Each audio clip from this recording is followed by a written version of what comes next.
ಕುಮಾರಸ್ವಾಮಿ ಅವರು ಇಲ್ಲಿ ಬರ್ತಾರೆ ಅಂದ ತಕ್ಷಣನೇ ಕಾಂಗ್ರೆಸ್ ನಲ್ಲಿ ಗಂಡಸ್ತನದ ಚರ್ಚೆಗಳೆಲ್ಲ ಮಾಡಿದ್ರು. ಏನ್ ಹೇಳ್ತೀರಿ, ಏನ್ ಹೇಳಕ್ ಬಯಸ್ತೀರಿ ಈ ಒಂದು ರಿಸಲ್ಟ್? ಬಹುಶಃ ಇದಕ್ಕೆಲ್ಲ ತಕ್ಕವಾದಂತ ಒಂದು ಉತ್ತರ ಜಿಲ್ಲೆಯ ಜನತೆ ಈಗಾಗಲೇ ಕೊಟ್ಟಿದ್ದಾರೆ.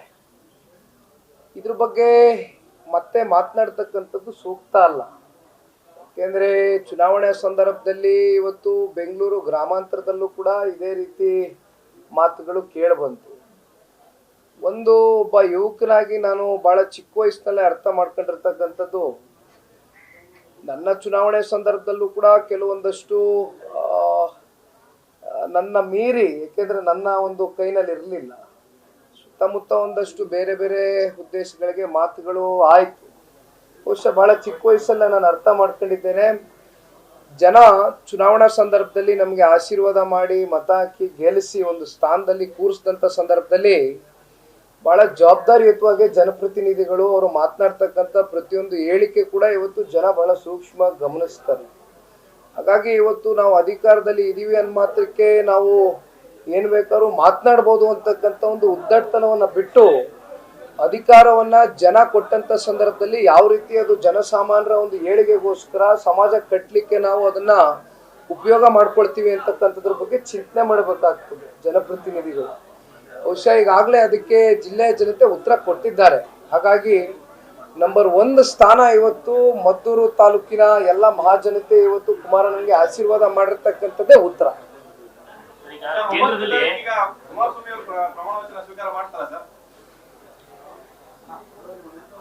ಕುಮಾರಣ್ಣ ಈ ರಾಜ್ಯವನ್ನ ಕಟ್ತಕ್ಕಂಥ ಒಂದು ಕಲ್ಪನೆ ಏನಿದೆ, ಪ್ರಾರಂಭದಲ್ಲಿ ನಾನು ಹೇಳ್ದಂಗೆ ಈ ರಾಜ್ಯದ ಮುಖ್ಯಮಂತ್ರಿಗಳಾಗಿ ಅವ್ರದೇ ಆದಂತ ಕೊಡುಗೆ ರೈತರಿಗಿರ್ಬೋದು, ಅನೇಕ ಸಂದರ್ಭದಲ್ಲಿ ಸಾಕಷ್ಟು ಉದಾಹರಣೆಗಳಿದೆ. ಅವರ ಕಾರ್ಯಕ್ರಮಗಳ ಮೂಲಕ ಇವತ್ತು ಜನಗಳ ಹೃದಯವನ್ನು ಗೆದ್ದಿರ್ತಕ್ಕಂಥದ್ದು. ಇಂಥ ಒಬ್ಬ ದೂರದೃಷ್ಟಿ ಇರ್ತಕ್ಕಂಥ ಒಬ್ಬ ನಾಯಕನ ಕೇಂದ್ರದ ನಾಯಕರುಗಳು ಈ ರಾಜ್ಯವನ್ನ ಕಟ್ತಕ್ಕಂಥದ್ದಕ್ಕೆ ಅವರ ನಾಯಕತ್ವವನ್ನ ಬಳಸ್ಕೊಳ್ತಾರೆ ಅಂತಕ್ಕಂಥದ್ದು ನಾವೆಲ್ಲ ನಂಬಿದೆ. ಅದ್ರ ಬಗ್ಗೆ ಇನ್ನೂ ನನಗೆ ತಿಳಿದ ಮಟ್ಟಕ್ಕೆ ಚರ್ಚೆ ಆಗಿಲ್ಲಣ್ಣ. ಇವತ್ತು ಮಾನ್ಯ ಕುಮಾರಣ್ಣ ಅವರು ದೆಹಲಿಯಲ್ಲಿ ಇದ್ದಾರೆ.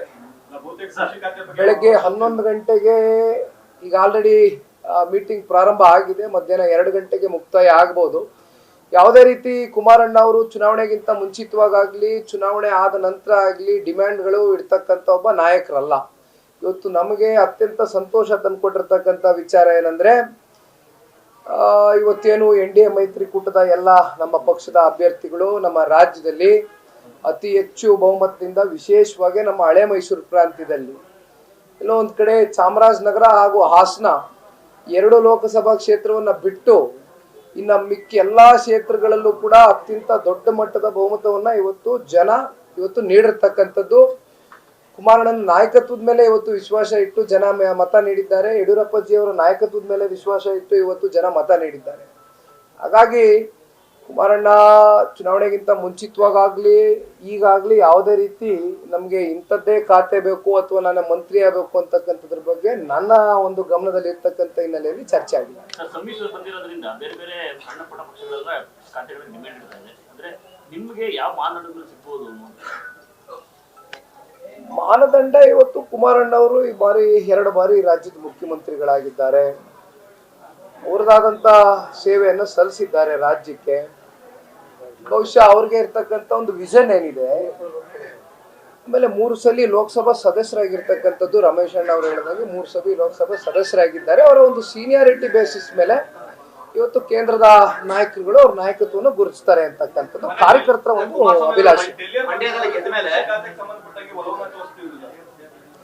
ಇದು ಬಹುಶಃ ಎಲ್ಲ ನಮ್ಮ ಕಾರ್ಯಕರ್ತರುಗಳ ಬಾಯಲ್ಲಿ ಚುನಾವಣೆ ಸಂದರ್ಭದಲ್ಲಿ ಕುಮಾರಣ್ಣ ಅವ್ರಿಗೆ ರೈತರ ಮೇಲೆ ಇರ್ತಕ್ಕಂಥ ಒಂದು ಕಾಳಜಿಯ ಒಂದು ಹಿನ್ನೆಲೆಯಲ್ಲಿ ಸಾಕಷ್ಟು ಜನ ನಮ್ಮ ಕಾರ್ಯಕರ್ತರ ಒಂದು ಮನಸ್ಸಲ್ಲಿ ಕುಮಾರಣ್ಣ ಅವ್ರಿಗೆ ಅವ್ರ ಮನಸ್ಸಲ್ಲೇ ಅವರು ಒಂದು ರೀತಿ ಪ್ರೀತಿ ವಿಶ್ವಾಸದಿಂದ ಖಾತೆಗಳನ್ನ ಕೊಟ್ಕೊಂಡಿದ್ದಾರೆ.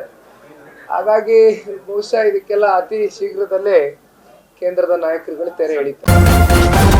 ನ್ಯೂಸ್ ಫಸ್ಟ್ ನಿರ್ಭೀತಿಯಿಂದ ನಿಮ್ಮ ಪರವಾಗಿ.